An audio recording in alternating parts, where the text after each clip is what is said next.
नमस्कार, राष्ट्रपोस्ट से मैं पवन केसवानी। बिलासपुर हाईकोर्ट ने एक महत्वपूर्ण फैसला सुनाते हुए सीजीएमएससी घोटाले मामले में मोक्षित कॉर्पोरेशन के डायरेक्टर शशांक चोपड़ा और अन्य की जमानत खारिज करते हुए एक बेहद ही महत्वपूर्ण टिप्पणी दी। हाईकोर्ट ने कहा कि एक संगठित आर्थिक अपराध है। इस मामले में जमानत देने में समाज में गलत मैसेज जाएगा। जाहिर तौर पर इसका गलत मैसेज जाता भी, लेकिन अब जब जमानत खारिज हो गई है तो इस पर उन वाजिब कारणों पर भी गौर करना होगा कि किस तरह से संगठित अपराध हुआ था। दरअसल छत्तीसगढ़ की राजनीति में छत्तीसगढ़ और छत्तीसगढ़ी अस्मिता को लेकर हमारे सफेद पोस्ट नेता अलग अलग आयोजन करवाते रहे। हमर लैब के नाम से 2021 में एक योजना लागू की गई। कोशिश थी कि गुर्बत की जिंदगी में जीने वाले आम ग्रामीणों तक या सुदूर अंचल तक वो सुविधा पहुंचाया जाए। शहरी इलाके भी इससे लाभान्वित होंगे। लेकिन जिस तरह से मोक्षित कॉर्पोरेशन के सर्वे सर्वा शशांक चोपड़ा के माध्यम से 411 करोड़ का जो खेला हुआ, वो फिगर तो खाली अभी पकड़ाई में आया है। उपकरण और रीएजेंट खरीदी का घोटाला इससे कहीं और ज्यादा बड़ा हो सकता है। इससे पहले 2020 में शराब घोटाले मामले में ईडी और इनकम टैक्स की जब छापेमारी शुरू हुई थी, तभी राजनीतिक बयानबाजी शुरू हो गई थी कि केंद्र की सरकार, उस समय की भूपेश बघेल की सरकार को परेशान कर रही है। कोविड का दौर था, लोगों को बहुत ज्यादा आवश्यकता थी कि मानवता के लिए काम करें, इंसानियत के लिए काम करें। ऐसे दौर में भी आप सोचिए, बंद सिस्टम के माध्यम से सिर्फ शशांक चोपड़ा ही नहीं बल्कि सरकारी नौकरी में लगे हुए बड़े बड़े अधिकारी और कुछ सफेद पोस्ट नेता छत्तीसगढ़ की जनता के साथ इतना बड़ा छलावा कर रहे थे। यहां गौर करने वाली बात यह है कि जांच की आंच फिलहाल अभी तक तो टीएस सिंहदेव बाबा, जो समय स्वास्थ्य मंत्री थे, उन तक नहीं पहुंची है। टीएस सिंहदेव बाबा से पूछताछ भी नहीं हुई है। इसे लेकर भूपेश बघेल भी खासे परेशान होंगे, क्योंकि शराब घोटाले से लेकर महादर सट्टा वाले मामले में ईडी और सीबीआई ने उनके घर में छापेमारी हुई।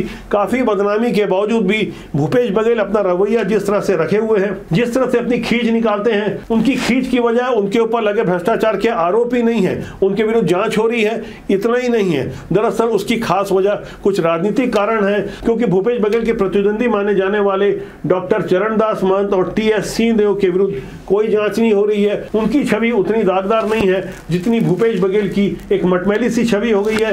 भूपेश बघेल इससे उबर भी नहीं पा रहे हैं और लगातार जिस तरह की वो बयानबाजी दे रहे हैं और भारतीय जनता पार्टी को यह समझाने की कोशिश कर रहे हैं कि भाजपा के अंदर सब कुछ ठीक नहीं चल रहा है। दरअसल भारतीय जनता पार्टी के विधायक दल की मीटिंग हुई, केंद्रीय नेता आए थे, राष्ट्रीय सह संगठन मंत्री शिव प्रकाश के अलावा भाजपा के प्रभारी नितिन नवीन, अजय जायसवाल सरीखे शीर्ष नेताओं ने विधायक दल की बैठक ली। इस पर भी भूपेश बघेल प्रतिक्रिया देने से पीछे नहीं रहे। विधानसभा सत्र के समय विधायक दल की बैठक होती है, यदि विशेष बात हो तब विधायक दल की बैठक होती है। इसका मतलब ये है कि भारतीय जनता पार्टी में विधायकों के बीच में भारी आक्रोश और तनाव है। पुरानी कहावत है, बदनाम हुआ तो क्या हुआ, नाम नहीं हुआ। भूपेश बघेल एक मंझे हुए पॉलिटिशियन है, वो अच्छी तरह से जानते हैं कि सुर्खियों में कैसे बने रहना है। आज जब बात Chhattisgarh medical services corporation CGMSC की हो रही थी, तो हमें यह भी समझना होगा कि आखिर एफआईआर में क्या कुछ लिखा हुआ है और कौन से सबूत पेश किए गए, जिसके बाद हाईकोर्ट ने साफ तौर पर जमानत याचिका खारिज कर दी। एफआईआर में लिखा है कि Mokshit corporation, CB corporation, medicare system, Shri Sharda industries को अनुचित लाभ पहुंचाने के लिए उपकरण और रीएजेंट वास्तविक कीमत से कई गुना दर पर खरीदे गए। गड़बड़ी इस कदर की गई कि ईडीटीए ट्यूब 2352 रुपए में खरीदी गई, जबकि आपको ये जानकर बहुत हैरानी होगी, ये मार्केट में 8 रुपए 50 पैसे में उपलब्ध थी। लेकिन कोरोना महामारी के संक्रमण काल में भी ये ईडीटीए ट्यूब 2352 रुपए में खरीदी गई। इसी तरह सीबीसी मशीनें जो खुले बाजार में 5 लाख में आसानी से उपलब्ध थी, उसे भी 350% ज्यादा दर पर यानी 17 लाख रुपए में खरीदा गया। सामान सप्लाई का टेंडर मोक्षित कॉर्पोरेशन को मिला था।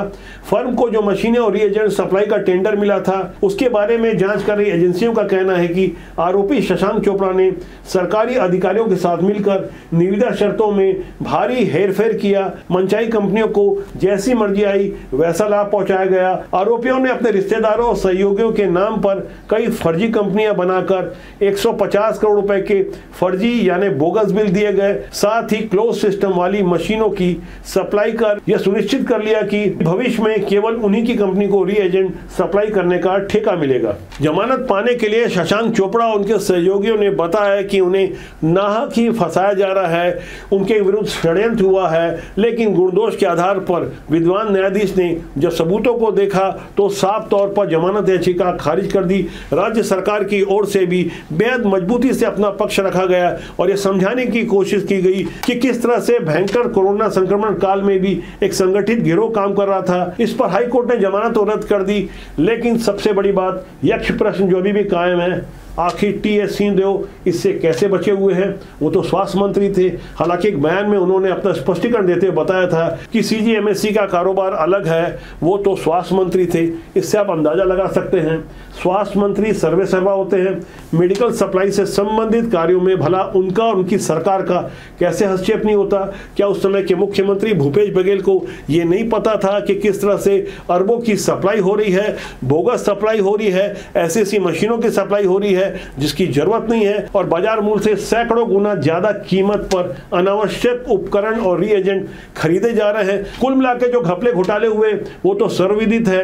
लेकिन अभी फिलहाल जिस तरह की राजनीति हो रही है उस पर भी हमारी बारीक निगाह है। हम समझने की कोशिश कर रहे हैं। भूपेश बघेल के विरुद्ध भी एफआईआर है, मोहम्मद अकबर के विरुद्ध भी एफआईआर है। आखिर कवासी लखमा जेल में क्यों गए? जब सब मिलकर घोटाला कर ही रहे थे तो एक दो को ही क्यों पकड़ा गया? बाकी के विरुद्ध कार्रवाई जो नहीं हो रही है, राजनीति गलियारों में इसे लेके कुछ अलग ही चर्चा हो रही है। ऐसा सिर्फ सीजीएमएससी के मामले में नहीं हो रहा है, शराब घोटाले वाले मामले में भी आरोपी अनवर ढेबर की ओर से याचिका प्रस्तुत की गई कि जो शराब निर्माता कंपनियां हैं उन्हें क्यों नहीं पार्टी बनाया जा रहा है, जो दिगर सप्लायर हैं उन्हें क्यों नहीं पार्टी बनाया जा रहा है। इसके बाद न्यायालय ने शराब निर्माता कंपनियों को भी पार्टी बनाया। 16 ऐसे बड़े बड़े रसूखदार नामों को जोड़ा गया जिनकी फिलहाल गिरफ्तारी नहीं हुई है, ठीक से पूछताछ नहीं हो रही है। हालांकि सिंघानिया इस मामले में गिरफ्तार जरूर हुआ है। जो 16 नाम सामने आए हैं जिनके विरुद्ध देर सवेरे कार्रवाई होगी और उसके बाद जांच की आंच भूपेश बघेल की तरफ और ज्यादा तेज होगी, क्योंकि उनके ठिकाने पर तो सीबीआई की छापेमारी हो चुकी है। इन 16 नामों को आप एक बार फिर गौर करें। आनंद सिंघानिया, विकास अग्रवाल, सत्येंद्र प्रकाश गर्ग, नवनीत गुप्ता, विधु गुप्ता, प्रकाश शर्मा, सोहन वर्मा, पीयूष बिजलानी, नवीन केडिया, भूपेंद्र पाल सिंह भाटिया, राजेंद्र जायसवाल, नितेश पुरोहित, यश पुरोहित, दीपेन चोपड़ा,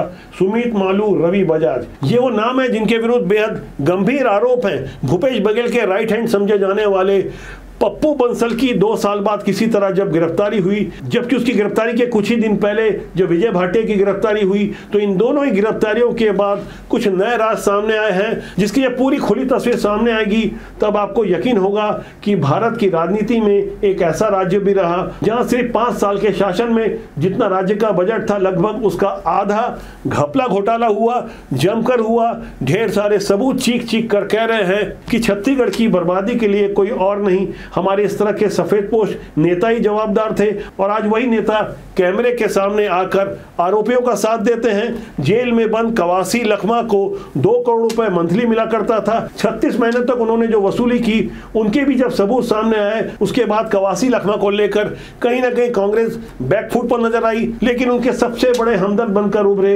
भूपेश बघेल जेल गए। शराब घोटाले के आरोपी कवासी लखमा और विजय भाटिया, पप्पू बंसल सरीके उन आरोपियों से जेल में मुलाकात की जिन्होंने 2161 करोड़ रुपए के भारी भरकम घोटाले में अपनी महत्वपूर्ण भूमिका निभाई थी। वैसे इस मामले में 10 मार्च को जब ईडी ने भूपेश बघेल के घर में छापेमारी की थी तो पहली नजर में यह लग रहा था कि यह छापा भूपेश बघेल के घर में पड़ा है। दरअसल छापे की बड़ी वजह चेतन बघेल थे जिनके विरुद्ध आरोप था कि शराब घोटाले में उनकी भी एक बड़ी भूमिका है। कागजात तलाशे जा रहे थे, कहां कहां पैसा निवेश किया गया। नोट गिनने की मशीन को लेकर भूपेश बघेल को खासी आपत्ति थी। वो ये समझाने की कोशिश कर रहे थे कि 33-34 लाख रुपए नकदी घर में मिलना तो कोई बहुत बड़ी बात नहीं होती। मशीन लाके वो लोग हाइप क्रिएट कर रहे थे, जबकि मिला 33 लाख रुपया जी, है ना, तो बहुत बड़ी राशि नहीं थी। एक सामान्य मनोविज्ञान है, एक झूठ को 100 बार बोला जाए, बार बार बोला जाए, हमेशा बोला जाए तो वो झूठ भी सच की तरह लगने लगता है। हमारे देश में ऐसा ही होता रहा है। इतिहास के साथ जैसे छेड़छाड़ की गई और बच्चों को जो गलत इतिहास स्कूल में पढ़ाया गया, तो उसके बाद मैंने भी अपनी स्कूल की पुस्तकों में पढ़ा कि अकबर जैसा अत्याचारी महान था।